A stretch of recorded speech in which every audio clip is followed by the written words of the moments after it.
The postseason is just about officially set, as we know what teams are going to make it to the dance. As for the American League, the Houston Astros continue to be the best, winning over 100 games again and clinching home field advantage throughout the postseason. The Yankees are the 2 seed, Cleveland in their first year as the Guardians are the 3 seed, with the 3 wildcard teams following the division winners being the Toronto Blue Jays, Seattle Mariners, and Tampa Bay Rays. All of those teams are incredibly talented. I mean, of course they are, they're playoff teams, but there is one American League playoff team out of the 6 in 2022 that stands out drastically from the rest, and I'm not talking talent-wise. The Oakland A's are dead last in baseball in attendance this season. It's not surprising, considering the A's traded half their roster before the season began, so that turned off the fans to begin with, and that was followed up with one of the worst seasons in franchise history with the team losing over 100 games. So to see the Coliseum as the ghost town it's been in 2022 makes a lot of sense. To find the second worst attendance in baseball this year, you gotta go over to South Beach where you will find the Marlins. Not surprising. Marlins fans weren't necessarily turned away like A's fans were, as the front office actually made some semi-productive moves to improve the roster. Well, it turns out it didn't really do much, as the Marlins are just as bad as they were last season. I mean, pretty much nothing has changed for them. So add that on top of Miami not being really a baseball city to start with, and you have the second worst attendance in the sport. As for the third worst attendance in baseball this season, the Tampa Bay Rays. That's right. One of the best teams in baseball this season, and a team that is headed to the postseason, is number 28 out of 30 in attendance in 2022. The 2022 Tampa Bay Rays aren't quite as dominant as the 100-win team we saw take the field 1 year ago, but they're still really solid, and a team that can be looked at as a threat to anybody in the league.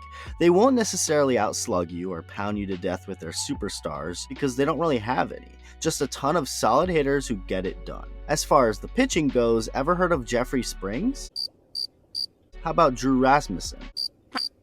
If you're not a total baseball nut like I am, well, a lot of baseball nuts probably still don't even know who they are, but it's very easy to let those 2 names in particular slip through the cracks as far as recognition goes, and that's kind of like the entire Rays pitching staff. Springs has a 2.45 ERA in over 130 innings this season, while Rasmussen has a 2.84 ERA in 146 innings. They've been studs. Shane McClanahan is the ace, and he's been filthy, throwing over 166 innings with a 2.54 ERA, with almost 200 punch-outs. Add that onto a good bullpen led by nasty closer Jason Adams, someone I'm sure a lot of you probably aren't familiar with either, and the Rays have a really solid pitching staff. Again, they won't wow you, but that's just the Tampa Bay way, as a lot of their success flies under the radar until the month of October when their players are put in more of a spotlight. So where am I going with this? Well, the Rays being the under-the-radar team shouldn't matter with the attendance. They may not have a phenom like Shohei Ohtani walking their field, but at this point, I don't think the Rays' seats would be filled up much more even if they did. The bottom line is that Tropicana Field and its emptiness has gotten old and tiresome.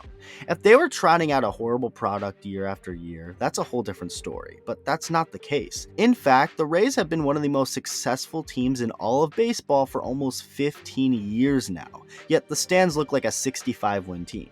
To put this more into perspective, I took the average attendance of every regular season in which the Rays made the postseason minus 2020 for obvious reason, and averaged all of those averages together. You know what that number is? 17,244 fans. In those years combined, out of 1,134 games, the Rays played themselves to a .580 win percentage, winning 658 games.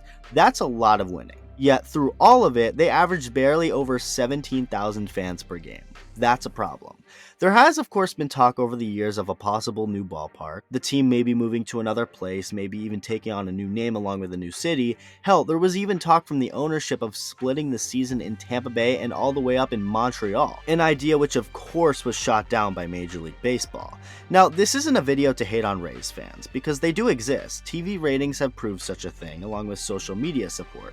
But one thing is incredibly clear, which is that the Rays are not loved enough where they currently play games. So what should MLB do about it? There's a few options. For one, move the team to Tampa, which for those who don't know, the team doesn't actually currently play in Tampa exactly. They play in St. Petersburg, which is close to Tampa, but it's not in the most ideal location for people to be able to get to easiest. Moving them to a place like where the Tampa Bay Buccaneers play would be much better. It's not necessarily that simple to do this, as there's of course a lot of money and politics involved that I won't get into, but the bottom line is that moving to Tampa would benefit the Rays in a big way. Next up, you can stay stay at St. Pete and just build a nicer ballpark, but I don't see how that would help the Rays in any way, considering people don't go with them in St. Pete now, and a nice shiny new ballpark will only fix that for a very short period of time. You then have the option of moving the team altogether out of Florida into a brand new location, just starting fresh. Whatever the case is, you know damn well, I know damn well, we all know damn well that the Rays and MLB need to figure this out as quick as possible. Like I said, the Rays have been a really good team in 2022, yet have drawn an average of under 14,000 fans per game. The Seattle Mariners, a team with almost the same exact amount of wins as the Rays, have an average of more than double of what the Rays have per game. Something needs to change. Let me know what you think, thank you for watching, and I'll see you in the next video.